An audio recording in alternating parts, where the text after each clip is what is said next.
Hello, I'm Ronalyn. Have you heard of the word desperate lately? We had a client the other day who walked in the reception after a long day of drive and said to me, "I'm desperate for a cup of tea." While working outside on a hot summer day, I would walk past the pool and I would say to myself, "I'm desperate for a swim." Sometimes we catch ourselves saying, "I'm desperate for a holiday, a massage, an ice cream, or a new car." But have you heard someone say, "I'm desperate for food, for medication, or I'm desperate to pay for my child's education"? I have, unfortunately, many times.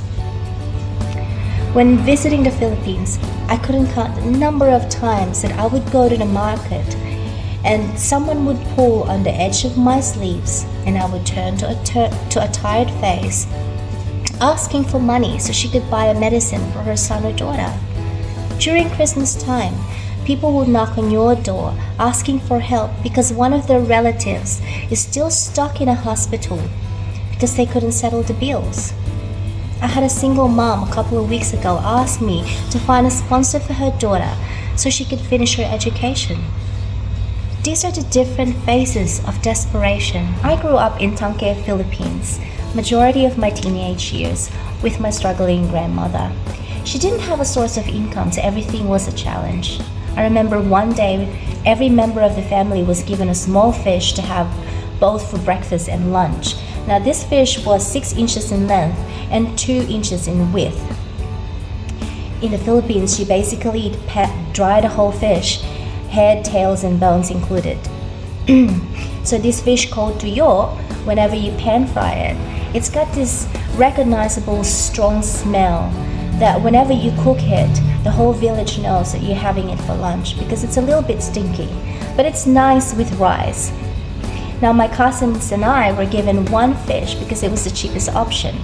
So we can eat one side in the morning and then one side for lunch. I was in 3rd year high school then, and I remember praying and hoping that this fish would help me get through the day.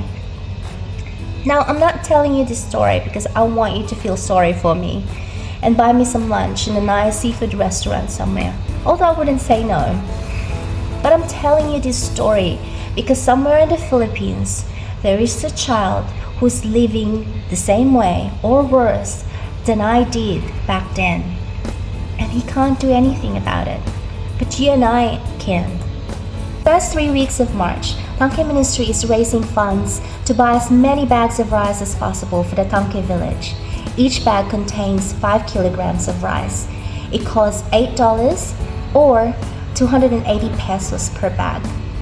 Tangkes Ministry believes in what the Bible says in 1 John 3:16 to 18, that loving God translates into caring and helping others, even to those who can't repay us, especially those who can't repay us. In verse 18 it says that do not love just with words or tongue, but love in actions and in truth. This message creates a new meaning to the word desperate, that whenever we hear this word, it will shift our focus from ourselves to the needs of others. May we never doubt the desperate state of other people. May we never question our ability to make a difference. Please support Tangkes Ministries Food Drive, and thank you for listening.